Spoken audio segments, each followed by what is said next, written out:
I'd probably rather die early and not do chemo, but have music. It's a choice. Than live to 100 and never have me. Who are newly diagnosed, who are in the fight and want to go about it with power, with confidence, and maybe with a little bit of irreverence. And for context, this is 1995. What the fuck is an MRI? Right, these are new. And I invented stupid cancer, and the rest became history. I was given the first talk radio show in the world for cancer, for healthcare in 2007. Financial toxicity of cancer. We are pushing for fucking back against prior auth, delay, deny, and medical bankruptcy, which happens even before your first treatment starts. What's the question you wish doctors would ask their young adult cancer patients, but never do? Besides dying, what's the most important thing for you right now?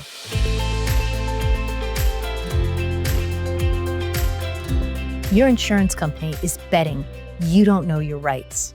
Matthew Zachary was a piano prodigy who got diagnosed with brain cancer at 21 over an answering machine, with nothing but his parents and sheer nerve to get him through.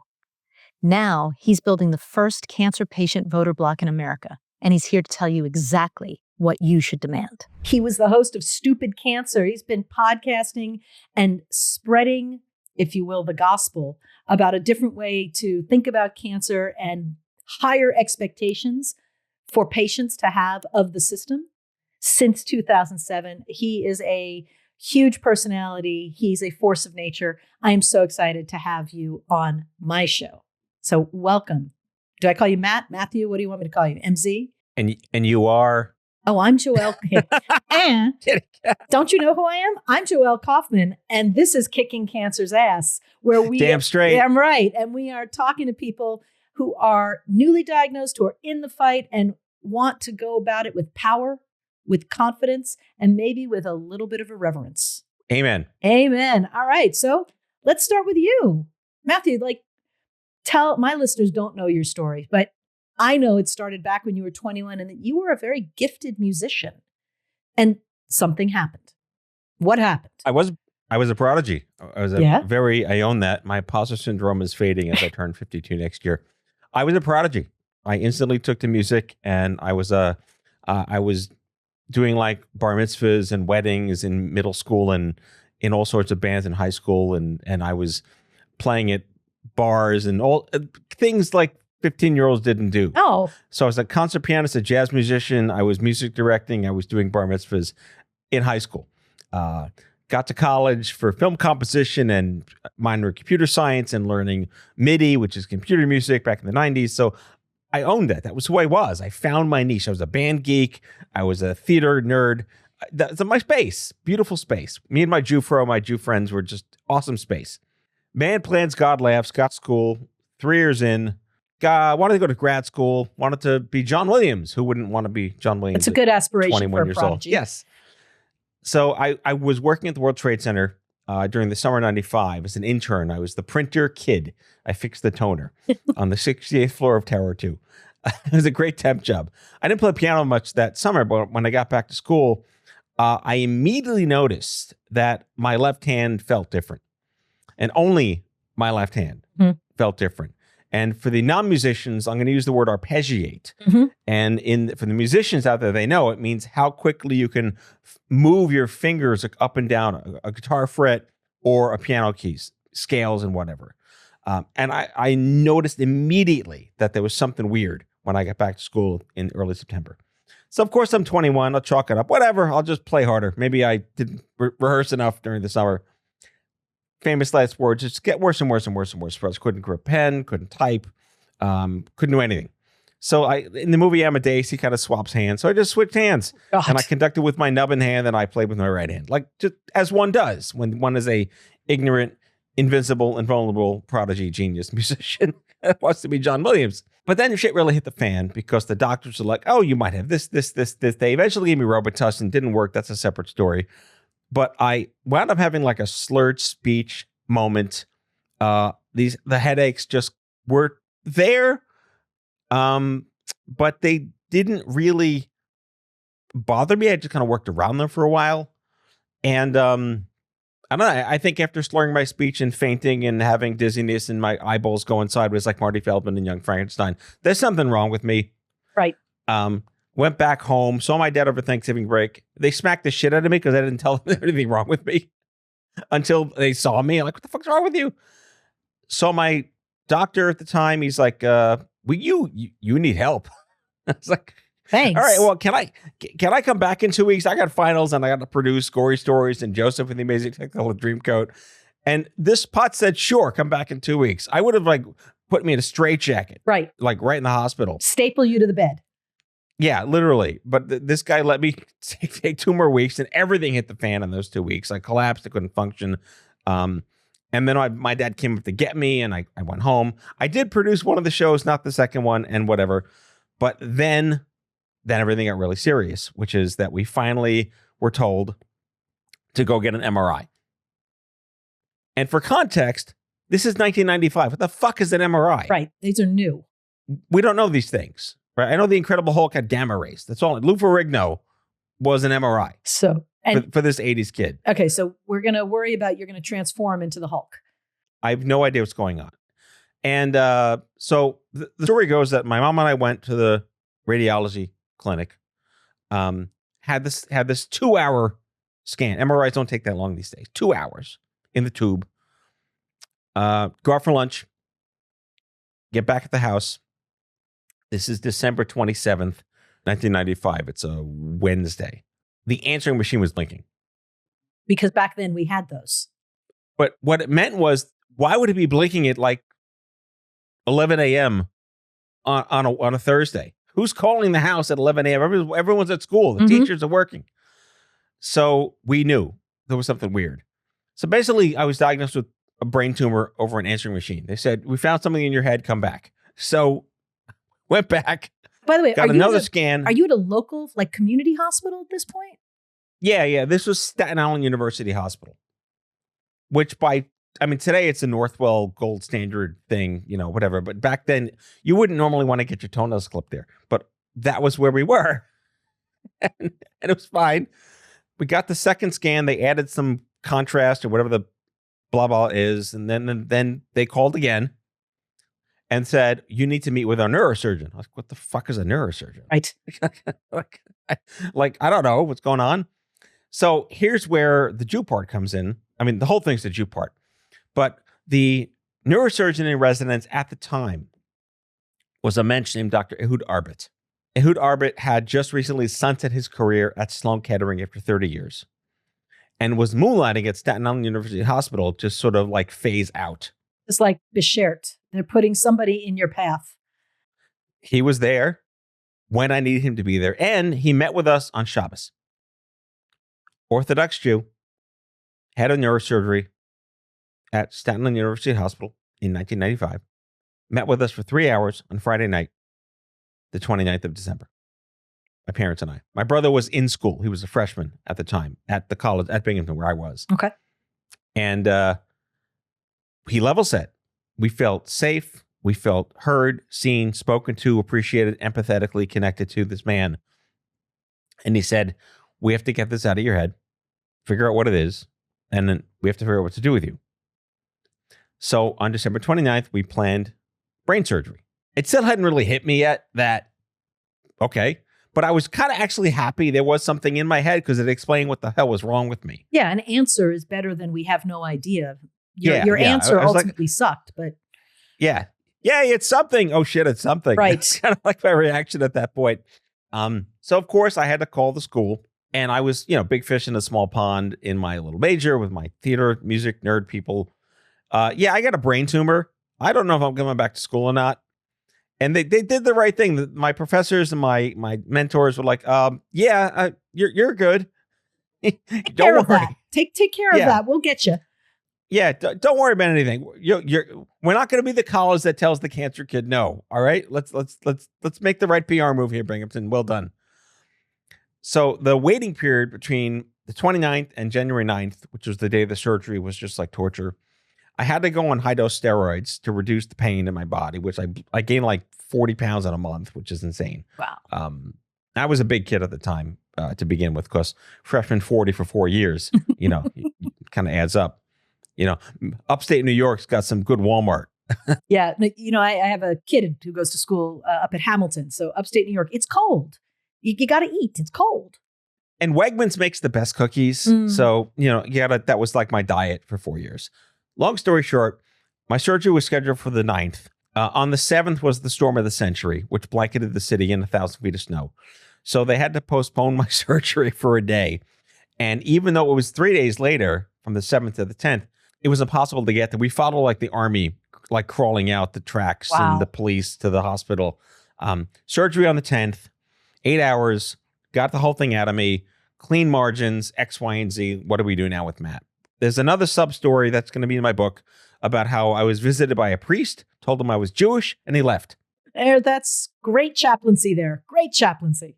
I had recently been extubated, so I remember vividly. It wasn't a morphine drip. It was a man, and he's got the Damien book, the Omen book, or the Exorcist poster kind of guy was there, and I was like, I'm Jewish. Like, and I'm sorry, sir. He met the guy like next door to me, right? Which was whatever. My mom pulled the Shirley MacLaine the next morning and like ransacked the whole fucking nurse's office. They're like, you let a priest read my son the last rites. So, all is true. I did spend about a week in the hospital recovering. I was still on these steroids. This is all just real. I'm spending time on this because the rest of it goes pretty quickly. But that was my story. Then we're like, oh, you need radiation therapy just in case we didn't get it all. And we didn't even ask when I'm going to die. Like, there was not even like, am I survive? No one talked survival rates. That was not a conversation back then. Let's just like, what's going to happen now? So I had my radiation done, 33 treatments of what's called craniospinal stereotactic neuroradiosurgery. Big words back then. Yeah. And I had just the worst hell from February 15th to March 30th, 33 treatments to the whole body. Absolute torture. They had to do your whole body. So this wasn't localized to where they just found. No. It was head, neck, and spine down to the coccyx. Wow. So yeah, like you're basically going to the Easy Bake Oven meets Chernobyl for, 6 weeks or 7 weeks. And it's daily, right? It was every day except weekends. Yeah. Right. It was 5 days a week. Right. My dad had to take off he was a assistant principal. Drove me every day up to the east side, down to the back to the Staten Island every day. So we've now left. Days. We're no longer at Staten Island University Hospital. No. Now we're somewhere else. Well, that story is interesting because we went to the Dr. Ehud Arbit introduced us to the radiation oncology folks at SI. My dad's like, how many kids like Matt have you done this procedure on? They said none. Goodbye. Right. So, right. Yeah, right to NYU, right to Sloan Kettering, and, right. and we lucked out with a great team. They, basically boiled me alive for all this time. I lost my life. I just didn't die. What does that mean? Side effects were I lost my hair, my skin, my virility, my autonomy, my identity, my organs, the ability to eat, walk, sleep, drink, swallow, digest, poop, pee. All of it. That had to be awful for that entire period. But did they come back, or was this a permanent shift? Most of it grew back. Okay. 30 years later, most of it grew back. And then new things grew back. Yeah, right. What is this now? I have no idea. So, I'm making light of it because it's an anecdote at this point. I feel like I'm telling someone else's story 30 years later, but it was the worst. It was the worst fucking shit. And back then there was no mental health, right? No survivor care, no quality of life, no social work, no, this kid's a musician. We should help him fix his hand. Right. None of that stuff was there. I don't blame it for not being there. It was 1996. Right.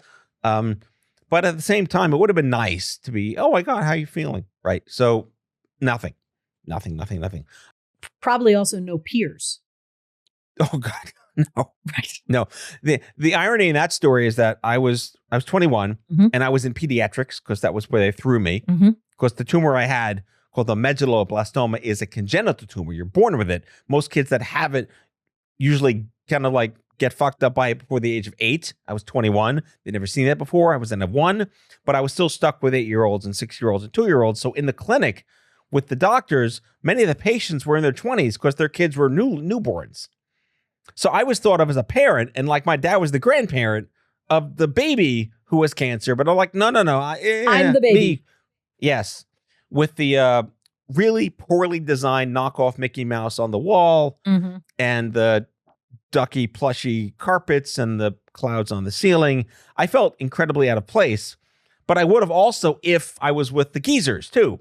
So it's 6 of 1 in that, so made it through somehow. There's a chemo story we can get into later. So you had to do chemo. Said, all right. You had to do chemo also. They recommended chemo. I said no. Okay.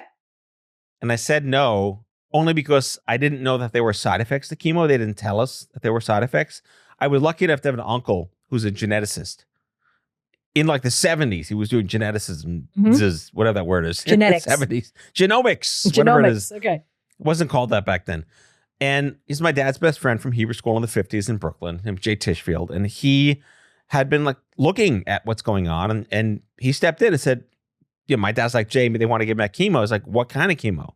We didn't know that there were multiple kinds of chemo. Right. It's like, all right, here's the tube of toothpaste. Here's what's in the toothpaste. What the hell's in there?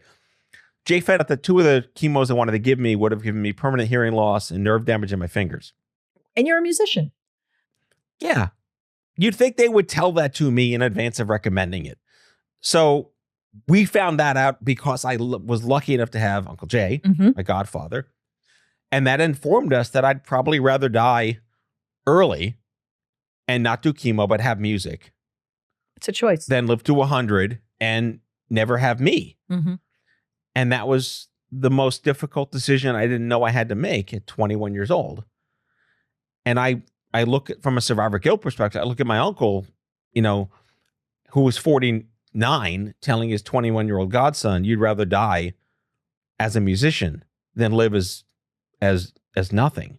The chemo that was being recommended to you today, we'd call that prophylactic. Like you had clean margins. You had no sign of metastasis. You'd just gone through hell with radiation. This was an abundance of caution. And there are considerations. What risk, what are you willing to live with? It didn't matter back then. There were no protocols. They were pulling the shit out of their ass. So, and Sloan was one of their data. Sloan wanted to say, we did everything he could, but he died anyway. Right. Like they want the accountability and the bravado and the ego and the machismo and the toxic masculine doctor bullshit that was pervading, in the 1990s. They wanted that. That was, I'm on record with that. That's in my book. Like fuck them. But this was the 90s. They didn't care. They just wanted you to, too bad he didn't make it. We did everything we could. So when I said, go fuck yourself in not so short terms about chemo, they yelled at me. I'm in the room with my dad. And they're like, we're trying to save your life. And I was like, what life would I have on this fucking chemo? And I walked out and that was it. And that was like May 27th, 1995.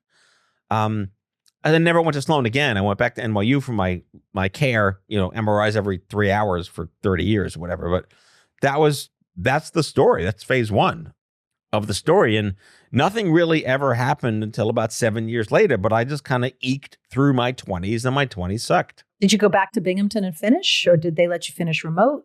I did go back to Binghamton for 1 week. Oof. I took a few tests. I had to write 1 paper about George Gershwin, and I produced a musical that I wrote in like limited form, more like a review of the musical I had written for my what do they call it, capstone. Right. And then my friends went off to grad school. They went to this things. They didn't abandon me. They just went to live their lives. And I'm stuck back in my parents' house. I should have been in a loft in LA as Hans Zimmer's intern or whatever the fuck I was going to be, and that wasn't where I was. I'm stuck in a bed with 1,000 trillion side effects on 1,000 trillion medications to contraindicate the next medicine I was taking. Couldn't eat, couldn't sleep, couldn't drink. Couldn't shit, couldn't pee, couldn't come, couldn't get a hard on, couldn't do anything. Except I could play piano a little bit. So that was all I had for months and months and months. I had nothing to do. I couldn't leave the house. I had no immune system. I was just walk it off. You'll be fine. Good luck. Goodbye. Right. No aftercare, no survivorship programs, no support groups, no nothing. Again, the 90s. I can't be mad about that. It's the 90s. Well, you can be mad about it. It doesn't mean you're blaming anybody. It's all right to be angry. It sucked. It was a different pissed off. It wasn't a displaced pissed off. It was a rational pissed off. So that was that. said like you that. How long did it take for you to start? I mean, was it 7 years till your body started to recover from this onslaught? It was at least 5 or 6 years. Wow. I mean, I threw a 5-year remission party for myself.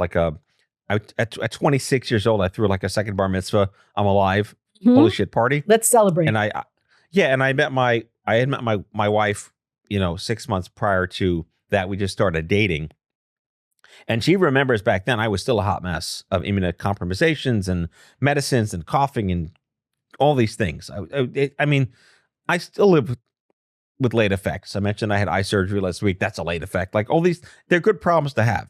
Right. You're still But here. it easily took me a good 7 or 8 years to finally start to feel like things were good enough. But I was just living the life I was given because that's all I could do at that time.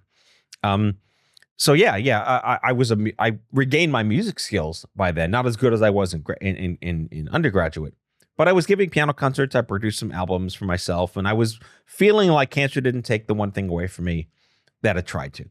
And that was kind of just where I was living at 26, 27, 28 years old until I met my first cancer buddy. And that's like chapter 2. But that's a big deal. Like you're going through this and you had great family support and you met your wife, and that's a wonderful thing. But it also sounds like it was very isolating, very lonely.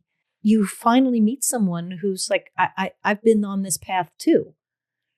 And, today, if you're young and diagnosed with cancer, which unfortunately is happening with more and more frequency, like, what do you recommend to them to do so that they don't feel as isolated as you? There's no one answer to that question. There is no simple answer to that question because A, you don't plan for it. Thank God. Wait, are you telling me that you, Joelle, did not go to Cancer University to know what to do when you got sick later? Now, Matt, that I had a very practical Cancer University because I lived through Cancer University with my mother, my sister, my grandmother, my papa. So, but none of us were 21-year-old young adults. All right, that's fair. But I think the same holds true that you wind up getting thrown into a store you never wanted to shop in before, and you're kind of at the mercy of what you can know, not what you'd like to know or what you don't know you need. Okay. It's like a consumer experience that you never wanted to have, but there's no shelves. Right. And there's no aisles and there's no prices and someone else figures it out for you and you have to hope. And back then there was no internet. Today, the internet, I don't know what's better, not having it or having too much of it. Right. And AI is making it worse. But to be an AYA today, I'd like to think that the right resources have figured out SEO enough where if you do go to Google, they will show up. Well, or I know out here, because I now live in California, having grown up in Jersey, so I know all the places you're talking about. My condolences. Which part? All of the Jersey stuff. Oh, it was a good place to grow up. But at Stanford, part of the adolescent and young adult cancer intake is to help the family and the AYA patient understand, hey, there's a menu of possibilities here that we're going to put on the buffet. Take what you want off the buffet to help with this. That menu didn't exist for you. The buffet wasn't there. No, but I'm going to take a positive negative here. That only exists at about 20% of cancer centers. Right. So your geography will determine, like anything else, whether you're going to get the wraparound concierge service of, hey, you're not 80, here's a pamphlet, which we tried, which basically we invented that market. That stupid cancer with Livestrong back in the 2000s, back when there were paper books in hospitals and libraries. Not everything's a QR code anymore. So yes, if you're lucky enough to be at a center that happens to have infrastructure that has age-appropriate relevancy for psychosocial care and wraparound, yes, we worked our ass off to get that to be a standard of care, guidelines, best practices, all across the board, just standardized across everything in the country for all oncology. AYA is now 3 letters that make sense in any context. That didn't exist in 2005. We fought for that. But still, there are rural hospitals and areas that there's just not there. And it's not to the fault of people that the one 22-year-old that shows up a year Right. is an N of 1. They're not going to have an AYA program for these people, which I go back to the default thing. They're going to go to the internet and search, I'm 21 with brain cancer. What pops up? And I hope the organizations have done a good job managing SEO and defeating all the AI bot bullshit that comes up ahead of it to find that. But it's still luck of the Irish, and that's really unfortunate. Well, that's part of why you do what you do and I do what I do, is to try to help make people a little bit luckier in a pretty unlucky situation. So, but Matt, how did we go from, I'm living in my parents' house, I get to play music, I'm producing some records, I've had a celebration of remission, to I'm working with Lance Armstrong, Live Strong, and I am lighting up all these cancer centers and the world of oncology with, you need to pay attention to the unique needs of AYA. Like, how does that happen? I was giving a concert for the American Cancer Society in 2002 in DC on the Hill. And I was spotted by a guy who happened to be on the board of the National Coalition for Cancer Survivorship, the America's oldest led survivorship policy group. Now they're called, I think, Cancer Now or Cancer Today. They renamed themselves something like that. NCCS was founded in 86. His name was Craig Lustig. He's still my best friend. And Craig found me at this event and reached out to me on a listserv because he was getting his MPH at Columbia. My name is Craig. I had brain cancer. I'm in my 20s. I want to talk to you.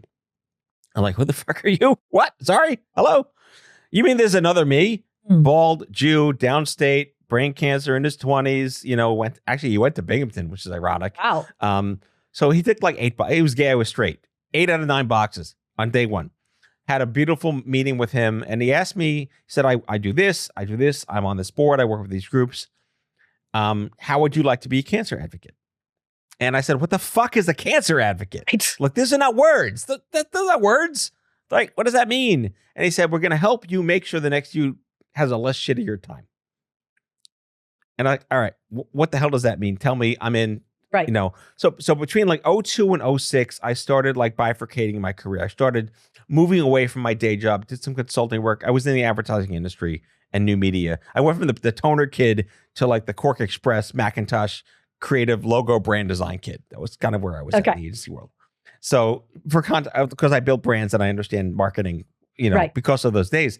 So between that time, I got involved with Livestrong and I became a volunteer for them. And Craig introduced me to the head of the NCCS, Ellen Stovall. And I just, this Kansas goes Technicolor period of time in my career where I was invited to give piano concerts at these conferences and these things. I started to meet a bunch of people and I started to recruit a lot of good moss to the point where the young adult cancer research narrative started popping up at about 05, 06. I'm like, hey, that's me. I found a purpose.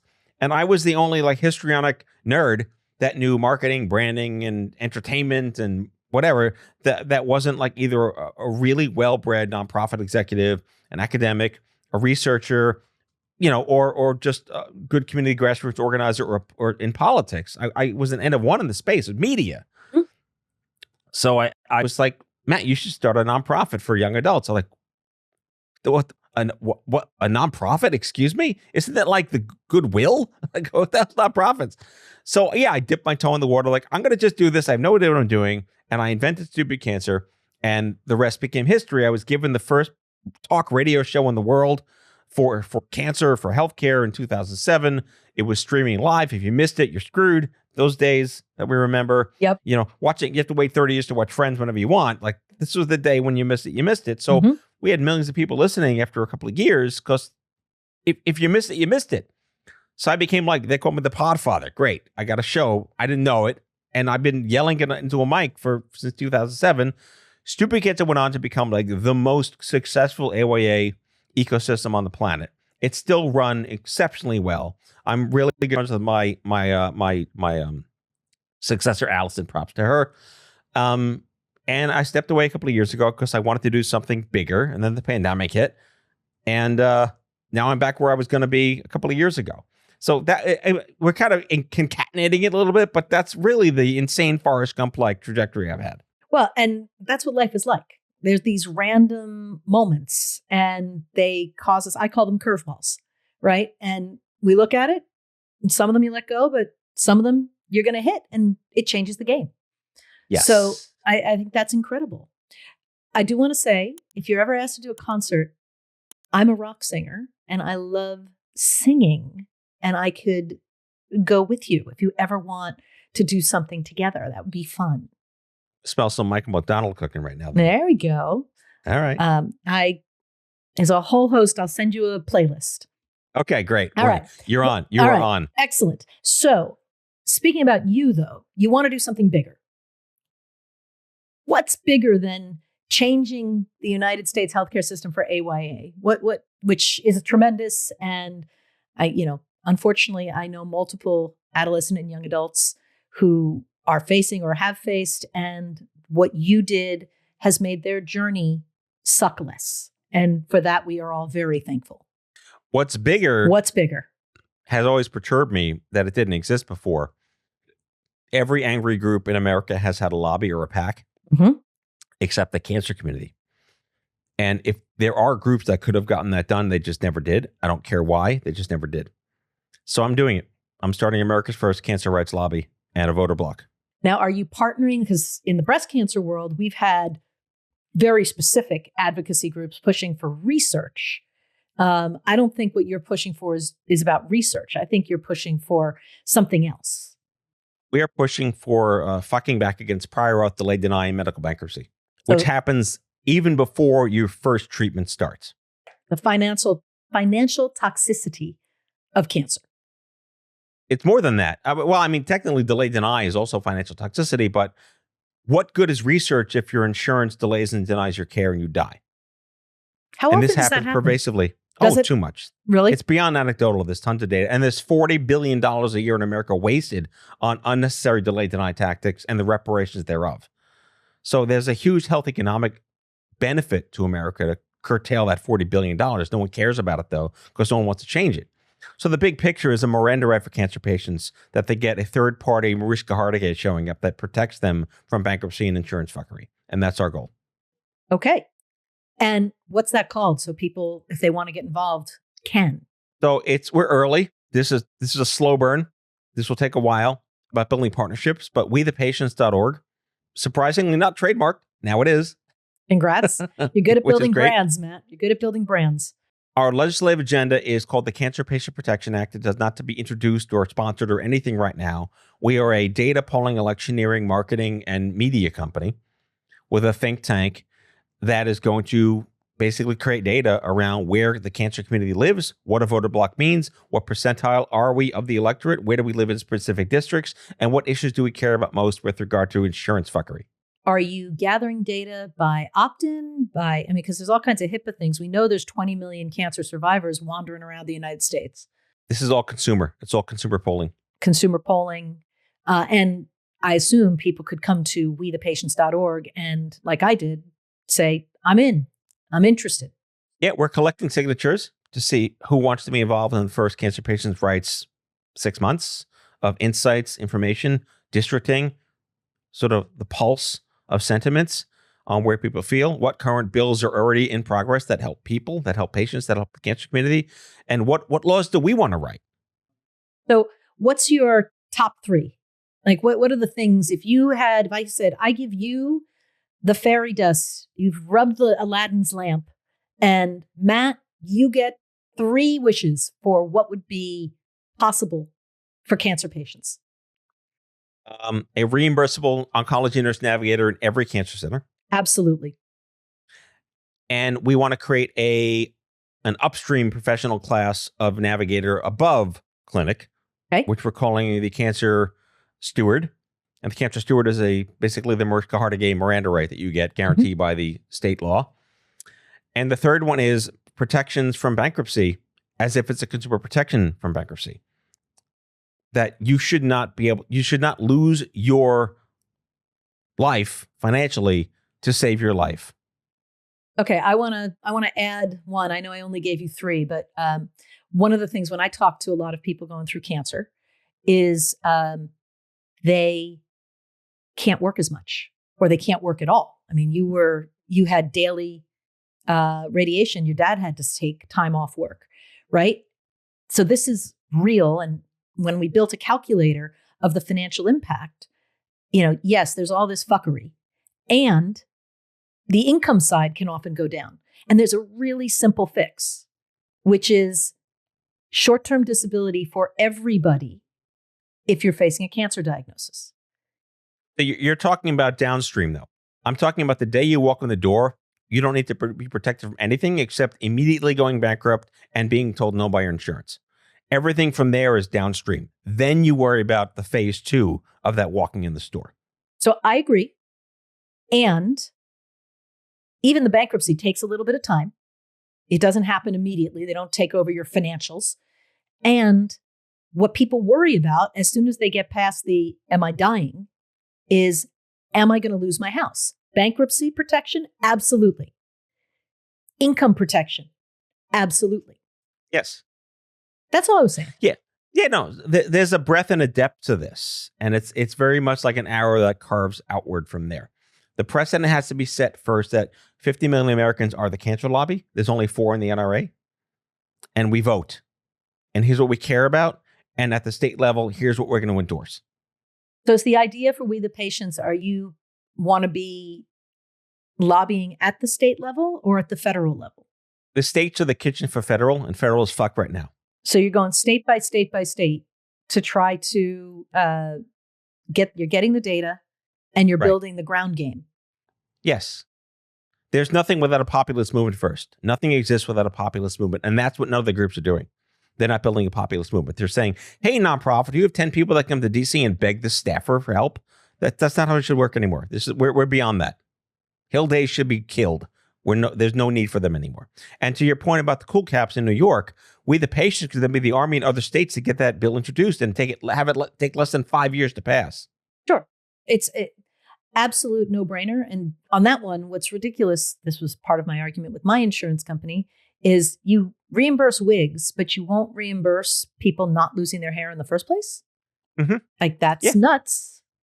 Well, the nice to haves never happen unless you force the system, but it shouldn't take 5 years. But the just opposed is the cancer community is now a voter bloc. Mm-hmm. We have more influence now. We demand things now. You will not get elected unless you support this ballot initiative. This has never been a thing in America before. And that's the whole point here. Someone has to start it because no one else had the guts to do it. Okay. And so that's what We the Patients is. And you have a tremendous, you're building out a whole advisory board of directors, and you're building up. How are you getting, you said you're doing consumer polling to get the data?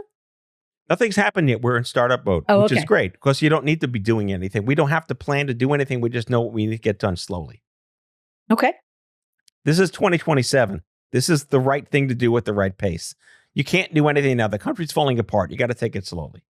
Okay. So do you have advice or guidance for someone who their cancer isn't waiting for 2027? It's right now.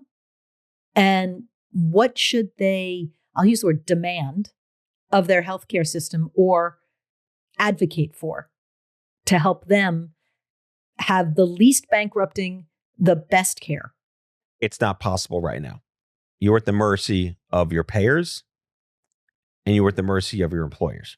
And unless you know who to talk to, and even I don't know who to talk to half the time, disability rights lawyers, the Patient Advocate Foundation, having some kind of representative of your employer, of your payer, of your health system defending you, they're pulling everything in healthcare now is just going to shit. As of this recording, they're getting rid of $1 trillion in Medicare, Medicaid, and ACA. So it's going to get worse in terms of when you get sick and what your insurance is. So who your insurer is will decide whether you live or die. Is not some kind of histrionic little placard on a doom scroll on TikTok. Mm-hmm. That is a reality now that you cannot disagree. I mean, you can disagree with it if you're an idiot, but you can't deny that is going to happen. So it's self-advocacy is going to go out the window. Demanding this is going to go out the window. Who's got your back is the biggest problem right now. because it has to be someone, if you're lucky enough to have a person like that. And there's a whole cottage industry that shouldn't exist of patient navigators you pay to help you get unfucked. So if you're in the graces of enough financial stability to afford to pay somebody $2,000 a month, they will help you get unfucked at the payer level or at the billing level. But right now we are being just so victimized by a system that's taking advantage of all of us. And we can't do anything until we become a voter bloc, and that takes time. I am 100% on board with the mobilization of a voter bloc and trying to change the system legislatively, state by state. I think that's great.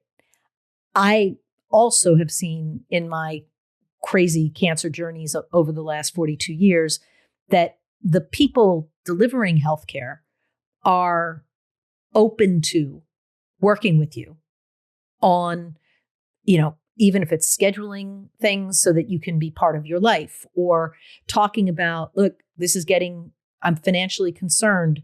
Hey, here's some resources for you. And while I think the whole system needs to change, I do think that there are things people can do right now for themselves by communicating and asking for what they need, or asking questions like you didn't get to ask.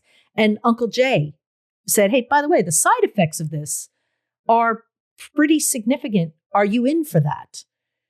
Is the risk reward ratio something you're good with? Like, those are here's a way to put it. Okay. Debtors want to get paid. These hospitals want to get paid, and they will negotiate with you to figure out how they can get paid, even if they can't get paid what they claim they should be paid, which is always never what they need to be paid. It's always a lot more. So the system is now in a space where, again, I'm making assumptions here that more people are probably aware that insurance is terrible. I mean, they fucking murdered a CEO, right? This country's on fire, right? The fact that there's a Save Luigi, Save Ferris water tower somewhere that's collecting money for his legal fees is pretty telling about how most of America thinks that we hate health insurance, let alone cancer and health insurance, right? So if there's a larger public sentiment around this, and I'm sure the marginalized communities are way more fucked than the privileged communities are, then until such time as there are consumer protections against these things, we have to fend for ourselves and hope we know Uncle Jay.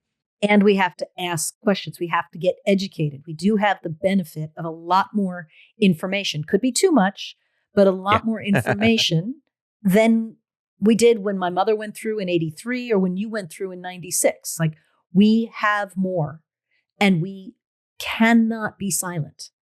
We cannot be silent as individuals, and certainly we shouldn't be silent as a group.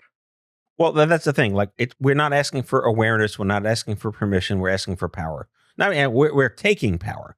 There has never been true power in a patient voter bloc, a cancer voter bloc. Those words, like AYA, have never been said in succession before. And again, there are groups that could have spent money to do this. They just haven't, because they are the system, and they don't want that change. Well, and they may perceive they have too much to lose to push it. And it needs to be what we call out here in Silicon Valley, a disruptor, right? You are building a disruptor. Now, you've been the guy giving the finger to cancer. You've been the guy with the mic giving the finger to cancer, unapologetically angry about what's broken, obviously, and everything we just talked about. Let's go a little more micro. And Matt, you're speaking to somebody who's just diagnosed and they're angry. How do they use the anger? What did you do to turn the anger into fuel instead of poison? Rage into power? I found one anchor. What was the anchor? It was unique to me. But during that spring, once they took the tumor out of my head, I could play again. So your music. Terribly, but I could play again. My left hand couldn't really play, but I could move it again. So playing piano 20 minutes a day was my rage. Okay. And that's all I had. I found one thing. And I don't know if that's possible as a cat poster to say find one thing. But sharing your story isn't always for the public to know. It's for your body to expunge. It's power to get that out of your body. It's energy in your body. Right. So whether that is a blog, a journal, a podcast, a private diary, just somewhere to get the energy out of your body and have it replaced with positive energy. There was mental health in the 90s. Let's walk it off. Mm-hmm. And people are now embracing more of the woo-woo than ever before because the woo-woo isn't woo, it's fucking real. So from that perspective, mental health is now, shouldn't have taken this long, a mainstream resource for all of humanity. Lean into mental health. You're not mental. Your Right. brain, you're being tossed into a cauldron of boiling water, right? And you need to cool down through your brain. So release what you can and try. This, again, it sounds like cat posters. Oh, be like me. My dad's rich. Like, this is not one of those get rich, like, you'll be fine like me. I beat cancer. Drink your piss. Like, that's not what this is. It's disgusting, Matt. That was the thing too. Believe me, that was the thing. Look it up. You I drink your will own look urine. It's a real thing. I'm not making that up. I was not being disgusting. That's a true thing Oh my God. that I hate exists on the internet. Yeah. Well, but I think find one thing and vent it, express the anger, express the feelings, let them flow. I think too often when cancer patients want to talk about how they're feeling, it makes the other people so uncomfortable. That's part of where a mental health professional is great. I said to people, like, I was the most prepared cancer patient ever. And I got a psycho-oncologist within 2 weeks because there were things I wanted to express that I knew would be really hard for my husband or my kids or my friends because they love me. And they just don't want me to be sad or angry or feel weak. So I could talk to my psycho-oncologist. And it's so important. By the way, I sang all through my treatment. You'll get this, my breast surgeon likes to sing her patients into surgery. And I asked her if we could duet. And so I sang myself with her into my mastectomy. How do you like that? I think it comes down to giving yourself permission to be pissed. Complete the following sentence. The biggest myth about young adult cancer is, You'll bounce back. if you could change one thing about how oncologists communicate with patients under 40, what would it be? Empathy training with patient advocates under 40. Right. What's the question you wish doctors would ask their young adult cancer patients but never do? Besides dying, what's the most important thing for you right now? So good. For someone fighting with insurance right now over coverage, what's one tactical piece of advice? Call the Patient Advocate Foundation today. And what is your advice for someone looking to kick cancer's ass? That is a cat poster.